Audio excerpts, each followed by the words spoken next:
ଆମେ ଆଜି ଗୋଟେ ଗପ ପଢିବା। ମାନେ ସମସ୍ତେ ଆଜି ମୋ ସହିତ ବଉଳା ଗାଈର ଗପ ଶୁଣିବା ହେଲା। ଇଚ୍ଛା ଅଛି ଶୁଣିବାକୁ? କାହାର କାହାର ଇଚ୍ଛା ଅଛି କହିଲ? ସମସ୍ତଙ୍କର ଇଚ୍ଛା ଅଛି?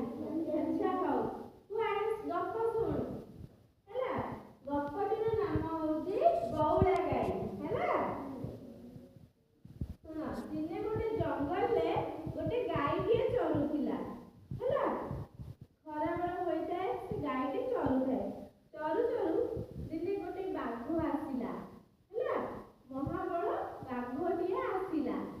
ଆସିକି ସେ ଗାଈ ପାଖକୁ ଅନେଇଲା। ସେ ଗାଈକୁ ହେଲା, ସେ ଗାଈକୁ କହିଲା ବଉଳା, ମୁଁ ଆଜି ତୋତେ ଖାଇବି ହେଲା। ଏଇଠି ଦେଖ, ଗାଈ ଏଇଠି ଚରୁଛି ହେଲା। ବାଘ ଆସିକି କହିଲା ବଉଳା, ମୁଁ ତତେ ଆଜି ଖାଇବି ହେଲା। ବାଘ ସେଉଠୁ କହିଲା ବଉଳା, ମୁଁ ତତେ ଖାଇବି। ତାପରେ ସେଉଠୁ ବଉଳା ଡରି ଯାଇକି, ବହୁତ ଡରି ଯାଇକି ହେଲା, ସିଏ ତା ଛୁଆ କଥାକୁ ଭାବିଲା ହେଲା। ତାର ଘରେ ଗୋଟେ କୁନି ଛୁଆଟେ ଅଛି, ବାଛୁରୀଟେ ହେଲା। ସେଉଠୁ କୁନି ଛୁଆଟେ ଆସି କହିଲା, ବାଘକୁ କହିଲା, ବାଘ ଭାଇ ମତେ ଛାଡ଼ି ଦିଅ, ମୁଁ ଆସେ ମୋ ଛୁଆକୁ କ୍ଷୀର ଦେଇକି ଆସେ, ତାପରେ ତମେ ମତେ ଖାଇବ ହେଲା। ଏଇଠି ଦେଖ କହିଲା, ମୁଁ ଫେରିକି ଆସିଲେ ତମେ ମତେ ଖାଇବ। ବାଘ ସେଉଠୁ କଣ କଲା, ବାଘ ଗାଈକୁ ସେଉଠୁ ବିଶ୍ୱାସ କରିଦେଲା। ବଉଳାକୁ ବିଶ୍ୱାସ କରିକି ତାକୁ ଘରକୁ ଛାଡ଼ିଲା। ସେ ସେଉଠୁ ଗଲା, ବଉଳା ସେଉଠୁ ଘରକୁ ଗଲା। ତା ବାଛୁରୀକୁ ସେଉଠୁ ହେଲା ଚାଟିଲା, ଚାଟିକି କ୍ଷୀର ଦେଲା। କ୍ଷୀର ଦଉ ଦଉ ତାର ଆଖିରୁ ଲୁହ ବୋହି ଯାଉଥାଏ ହେଲା। ତା ଛୁଆ କଥା ମନେ ପଡୁଥାଏ। ସେ ତ ଜାଣିଛି ମୁଁ ଆଜି ମରିଯିବି ହେଲା। ବଉଳା ଜାଣିଛି ମୁଁ ଆଜି ମରିଯିବି, ମୋ ଛୁଆକୁ ଆଉ ଦେଖିପାରିବିନି, ମୋ ଛୁଆକୁ ଆଉ କିଏ କ୍ଷୀର ଦବ। ସେ ଭାବିକି ସେଉଠୁ କଣ କଲା ନା କାନ୍ଦିଲା ହେଲା।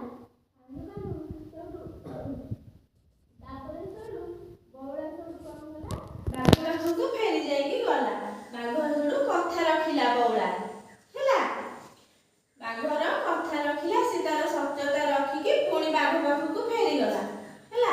ବାଘ ସେଉଠୁ କଣ କଲା, ଦେଖିଲା ଯେମିତି ବଉଳା ତାର ସତ୍ୟତା ରଖିଛି, ରକ୍ଷା କରିକି ତା ପାଖକୁ ଯାଇଛି, ତା ମନରେ ଦୟା ଆସିଲା ହେଲା। ଦୟା ଆସିଲା, କା ମନରେ ଦୟା ଆସିଲା? ବାଘ ମନରେ ନାଇଁ, ଦୟା ଆସିଲା। ଦେଖିଲା ସେ କାନ୍ଦୁଛି, ତାର ଗୋଟେ କୁନି ଛୁଆଟା ଅଛି, କଣ କରିବ? ସେଉଠୁ ବାଘ ସେଉଠୁ କହିଲା, ବାଘ ସେଉଠୁ ବଉଳାକୁ କହିଲା, ହଉ ବଉଳା ଠିକ ଅଛି, ତୁ ମୋର ସତ୍ୟତା ରଖିଛୁ, ସତ କଥା କହିଛୁ ହେଲା, ତାହେଲେ ମୁଁ ତତେ ଆଜି ଛାଡ଼ି ଦଉଛି ହେଲା। ସେଉଠୁ ବାଘ କଣ କଲା, ବଉଳାକୁ ଛାଡ଼ିଦେଲା। କଣ ପାଇଁ ଛାଡ଼ିଦେଲା? ସତ୍ୟତା ରଖିଛି ବୋଲି, ସତ କଥା କହିଛି ବୋଲି ହେଲା। ବାଘ କଥା ମାନିକି ବଉଳା ପୁଣି ଫେରି ଯାଇଛି ହେଲା। ସତ୍ୟତା ରଖିକି ସେ ତା ପାଖକୁ ଗଲା, ଫେରିଗଲା ଏଠି ହେଲା। ତାପରେ ସେଉଠୁ ବଉଳା କଣ କଲା ନା, ଖୁସିରେ ମନ ଖୁସିରେ ଯାଇକି, ବାଘ ତାକୁ ଛାଡ଼ିଦେଲା, ମନ ଖୁସିରେ ତା ଛୁଆ ପାଖକୁ ଦୌଡ଼ି ଯାଇକି କାନ୍ଦି ପକେଇଲା ହେଲା। ଛୁଆକୁ ଯାଇକି ମନ ଖୁସିରେ ଚାଟି ଦେଲା, ଚାଟି ଚାଟି ତା ପାଖରେ ଖୁସିରେ ଖେଳିଲା।